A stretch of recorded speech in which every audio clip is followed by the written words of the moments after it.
The Xbox Activision Blizzard deal passed in Brazil yesterday with no restrictions, completely destroying all of PlayStation's arguments to the point where I think Jim Ryan is gonna have to fly down to Brazil to see what happened. There's a lot here to talk about. It's gonna be a fun one, so let's get into it.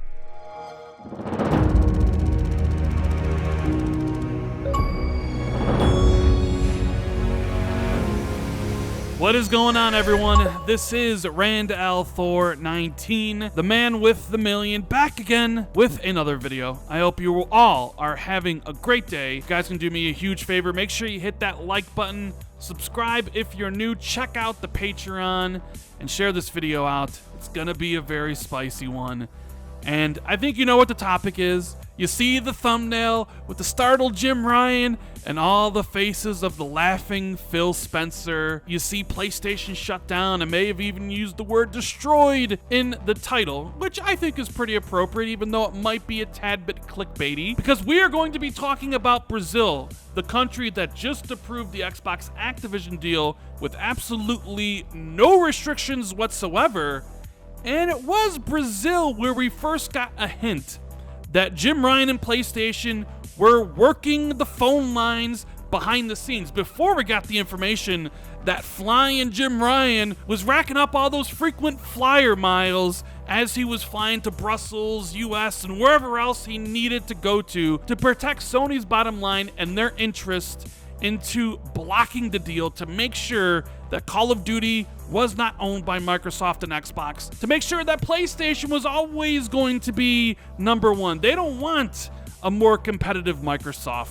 They want them to stay exactly where they're at. So Brazil was the first place we heard some of these arguments, if you recall, about how Call of Duty is an essential game, a must-have, how Sony can't lose it, how it can't be replicated by anybody else, how they really can't compete with Game Pass, and it really came across as this isn't fair. Just a short few weeks ago, Jim Ryan and PlayStation were celebrating, cheerleading the CMA's decision to take a deeper look into the $70 billion deal. Well, today, Sony is eerily quiet. They haven't said anything about this Brazil deal because they know it torpedoes every single one of their ridiculous arguments with logic and facts. Those pesky things, logic and facts, they're always getting in the way of something. So while Sony's out there celebrating the CMA, hoping that one of these regulators blocks the deal, you have Brazil over here doing their due diligence for the consumers and competition, basically saying there's nothing wrong with this deal. In fact, no restrictions should be put upon it. But there's a lot of information here. All of it comes to us from Idis over at Reset Era. Basically, I wouldn't be able to make this video without all of his translations, so everything will be linked in the description below. There is an absolute ton, a metric ton of information here that I can't put into this video. I just kind of snipped out the most juiciest segments. So if you want to read everything in its full, make sure you go on to Reset Era. Just bear with me, guys. We're going to get into all the juicy details, but I just wanted to add before we start that I've never seen a company's arguments so thoroughly destroyed, dissected, and basically thrown in the trash like I have here with PlayStation in Brazil. Although I'm not a lawyer, everything that I have said in my previous videos, basically the Brazilian Commission said exactly what I've been saying. So let's dive in from the start. They give up 6 points about why they passed the deal, and we're going to start at number 3. As for the possibility of closing the game publishing market upstream, it was found that despite Microsoft having control of a relevant portion of the console and digital game distribution markets, the downstream, the company would not have incentives to make it difficult for publishers competing with Activision Blizzard to access its platforms, as this would necessarily imply a reduction in quantity and variety of the catalog of games available in the Xbox ecosystem, making the company's products and services less attractive to consumers. Number 4. With regard to the possibility of closing downstream markets, the analysis pointed out that despite their relevance and popularity, Activision Blizzard games, and in particular the Call of Duty series, would not be essential assets to the performance of Microsoft's current and potential competitors in the console and digital games distribution markets, considering in the later both digital stores and multiple game subscription services for PC and consoles. Thus, even if the Activision Blizzard game catalog were to become exclusive to the Microsoft ecosystem after the transaction, SGCade considers that such exclusivity would not result in a substantial reduction in the levels of competition in the downstream markets, even if it could translate into a competitive advantage for Microsoft. And maybe the best one, number 5. It certainly seems that the commission here not only is taking shots at Sony PlayStation, but even the CMA as well. It goes on to say that furthermore, it is important to highlight that the central objective of CADE's activities is the protection of competition as a means of promoting the well-being of Brazilian consumers, and not the defense of the particular interests of specific competitors. That was the problem with what the CMA was saying when they put out their analysis or their initial thoughts on the matter. Everything was basically viewed through the lens of, man, this could really hurt PlayStation. This might hurt their market dominance. It could hurt consumers because it might hurt PlayStation. Everybody was dumbfounded about what they said. So to see Cade here basically saying, listen, we're for the protection of competition and the well-being of consumers. We're not here to protect Sony's bottom line and their #1 market dominance is just, you just love to see it. After all, one cannot lose sight of the fact that the holder of the legal assets protected by law is the collectivity and not the competitor economic agent as an individual entity. In this sense, although it is recognized that part of the users of PlayStation consoles from Sony could decide to migrate to Xbox in the event that Activision Blizzard games, and especially Call of Duty, become exclusive to Microsoft's ecosystem, SGK does not believe that such a possibility represents, in itself, a risk to competition in the console market as a whole. It is concluded, therefore, that the possible vertical integrations and complementaries that may be generated or reinforced by the transaction do not give rise to significant risks to the competition, since no elements were identified that allow inferring to the closure of any of the vertically related markets. In view of the foregoing, it is concluded that the present merger is approved without restrictions. Now, this has to be a huge win for Xbox. In my last video, we talked about the website they put up, talking about the benefits of the deal for gamers, the game industry, and developers, and I thought it was a weird website, kind of odd. Why would they do this? I speculated because they don't want to take any chances. So I would imagine the people at Microsoft today are extremely happy with the verdict of Brazil, but it still has to pass through the UK, the EU, and the FTC. Microsoft could use the Brazilian ruling, bring it to the other agencies to try to help their case, but still, the 3 big ones are still on the docket. There's a lot more here. There's a lot more juicy nuggets, spicy things. We're going to be talking about Game Pass and Call of Duty because the Brazilian Commission basically just wrecked all of Sony and Jim Ryan's arguments.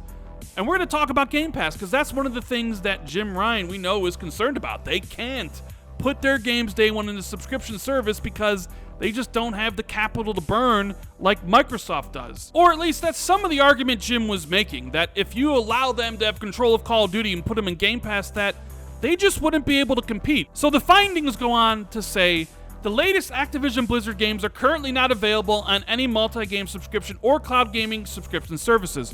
However, Microsoft executives have already publicly stated that they intend to bring franchises such as Call of Duty and Diablo to Game Pass if the transaction is approved by regulatory bodies. In addition, the applicants state that the company, and we have redacted info which I really need to see. In this regard, it is reasonable to assume that if the operation is completed, the Activision Blizzard catalog will likely not be made available to Game Pass competitors. So that's sort of Jim's argument, that Microsoft is going to take Call of Duty, they're going to put it on Game Pass, give it away for free. How can we compete at selling $70 games when the competition is given away for free? Please, somebody stop this deal. CMA, EU, FTC, Brazil, please help us. Help us protect our #1 market position in the video game industry. And this is what they had to say. With the eventual addition of several popular Activision Blizzard titles to the already robust Game Pass catalog of games, it is quite likely that Microsoft's subscription service would come to hold a significant competitive advantage over its rivals.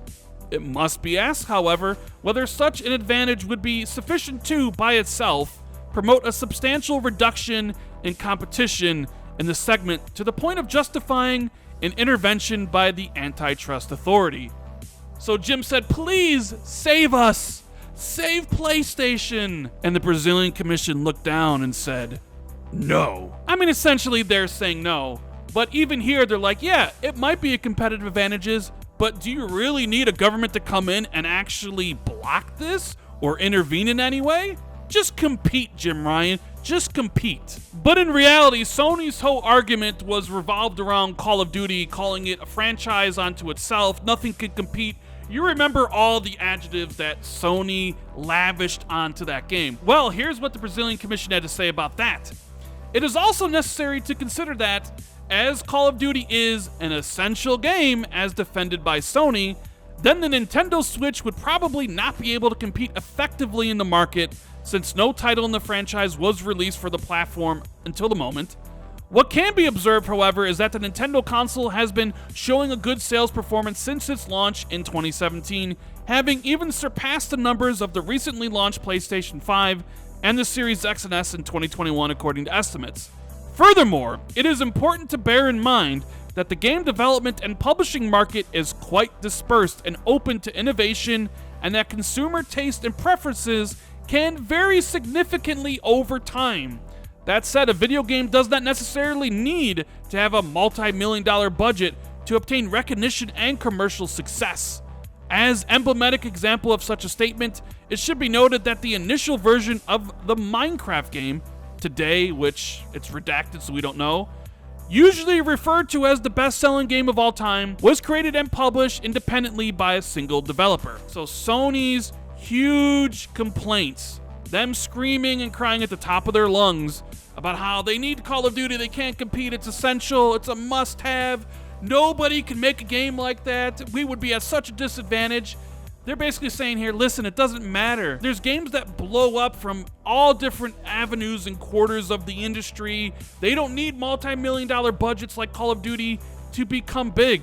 And they use the example of Minecraft, which was made by independent people. Didn't have a multi-million-dollar budget, and then it went on to become the biggest game in the world. The report goes on to say, with the acquisition of a publisher such as Activision Blizzard, and considering the theoretical risk of the company's content becoming exclusive to Xbox, it is likely that the eventual conclusion of the transaction will give Microsoft a considerable competitive advantage in the segment of consoles. Even so, this SGK does not see that such as advantage represents a risk of closing this market for current competitors.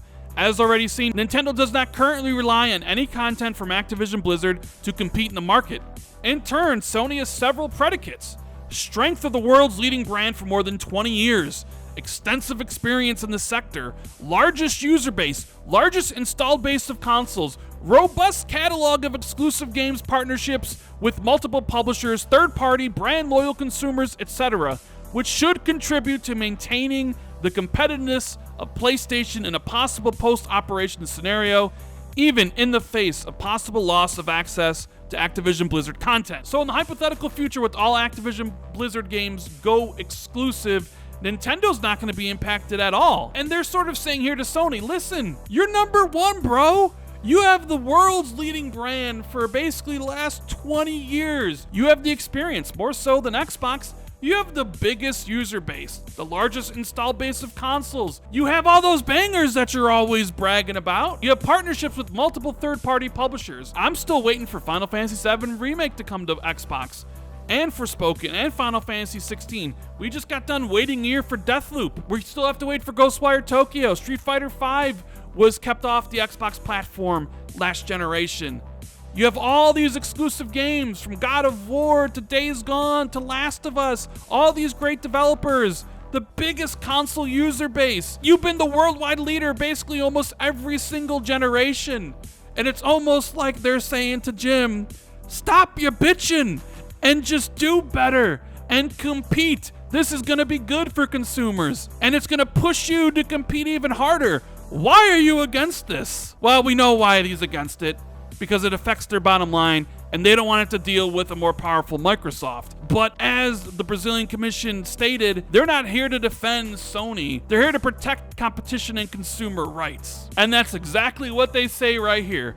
Furthermore, it is important to highlight that the central objective of CADE's activities is the protection of competition as a means of promoting the well-being of the Brazilian consumer, and not the defense of particular interests of specific competitors. After all, one cannot lose sight of the fact that the holder of the legal assets protected by law is the collectivity, and not the competitor economic agent as an individual entity. In this sense, although it is recognized that part of PlayStation users may decide to migrate to Xbox in the event that Activision Blizzard games, and especially Call of Duty, become exclusive to the Microsoft ecosystem, they do not believe that such a possibility presents in itself a risk to competition in the console market as whole. In this regard, it is important to note that Phil Spencer, the executive who heads the games division at Microsoft, has already publicly stated that he intends to honor the commitments made by Activision Blizzard with Sony, and even keep the launches of Call of Duty and other titles on the market. PlayStation for several years beyond current commitments.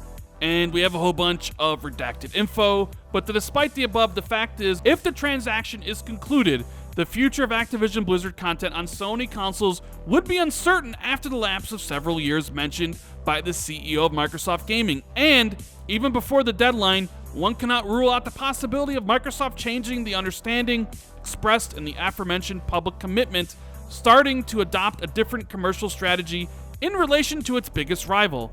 Therefore, conservatively, this commission understands that the analysis of the competitive effects of the operation must consider the possibility of all Activision Blizzard games becoming exclusive to Microsoft ecosystem, the consoles, the Windows OS, digital stores, and subscription services, despite any claim by the company to the contrary. It can be seen in this sense that Activision Blizzard and Call of Duty represented a portion of the revenue earned by Sony from the sale of game content on PlayStation in 2021 that should not be disregarded. However, the reported percentages do not seem to reflect values whose loss could effectively limit the market leader's ability to continue to compete in the console segment. Furthermore, they are not sufficiently representative to the point of characterizing Activision Blizzard's content as an essential input to Sony's business. So the CADE basically was analyzing this whole deal with the possibility that all of Activision's games would eventually go exclusive or be exclusive from the jump. And they came to the conclusion that the loss of those titles and that revenue would not limit at all Sony's ability to continue to compete in consoles. And they basically pushed back on the idea of Call of Duty and Activision content as being an essential to Sony's business. So basically, a destruction of everything Sony's been saying behind the scenes to all the different regulators. And finally, we have, considering the huge popularity of Call of Duty, it is reasonable to infer that if Activision Blizzard games were no longer available on Sony consoles, PlayStation users could decide to migrate to Xbox or even PC to continue having access to franchise games. On the other hand, it's also reasonable to assume that if upcoming Call of Duty games became exclusive to the Microsoft ecosystem, players loyal to the PlayStation brand could simply abandon the series, migrating their demand to other games available on their favorite console. This SGK believes that the fact that Call of Duty has traditionally been a cross-platform game series has a significant influence on the number of users and the sales performance of the franchise. After all, it is a logical inference that the greater the number of hardware platforms on which a given game is playable, the greater the base of potential users and purchasers of that game. Given this context, it is likely that, at least in the short term, Call of Duty would lose a significant amount of revenue and players if its games were no longer offered to the users of the most popular console in the world. In fact, such a hypothetical scenario could not only negatively impact the franchise's numbers, but also favor other multi-platform games similar to Call of Duty that remain on PlayStation, such as competing series like Battlefield and Rainbow Six. Yeah, I know this video is definitely getting longer and longer, and I'm starting to lose my voice, and I'm kicking myself in the ass because I'm essentially going to have to spend I don't know how long editing this whole thing. I hope you guys really enjoyed this video. There's a ton of information on Reset Era. Thank you to Idis for translating all this, because I wouldn't be able to talk about it realistically, and nobody would be able to make videos or articles. It's such a stark win for Xbox and Microsoft, and it is a huge L for Jim Ryan and PlayStation, because everything that they've been saying behind the scenes to these regulators is how important Call of Duty is, and they can't lose it. We can't compete with Game Pass. The deal's bad for gamers and bad for the gaming industry. We've talked about that. We talked how Jim Ryan's just full of bullshit. He just doesn't want the increased competition. So it's nice to see a regulator using logic and facts and the analysis of the industry to come to the same conclusions I've been saying in my videos since day one, that this deal isn't going to harm competition. In fact, it's probably going to make Sony compete harder with Microsoft for everything. And that's only good for us consumers. So if you enjoyed the video, if I made you laugh, or if you enjoy those spicy takes, if this whole Xbox, PlayStation, Call of Duty drama gives you life like it does me, if you just love the drama, make sure you hit that like button. If it's your first time here, please hit that subscribe button. I know a lot of you aren't subscribed to watch the videos. Please hit that subscribe button. We're trying to work our way to 90K and eventually 100,000 subscribers, which is incredible. Share this out on social media. Hit that notification bell so you're always kept in the loop of new videos. And please check out the Patreon that me and Jess Corden have for the Xbox 2 podcast. The link is in the description for that. And we'll see you tomorrow for the podcast, which is going to be another good one. Thank you guys for taking the time out of your day to watch this. I don't know how long the video is going to be. I'm probably going to spend the next hour editing it. But I appreciate each and every one of you. Thank you guys, and I'll see you later.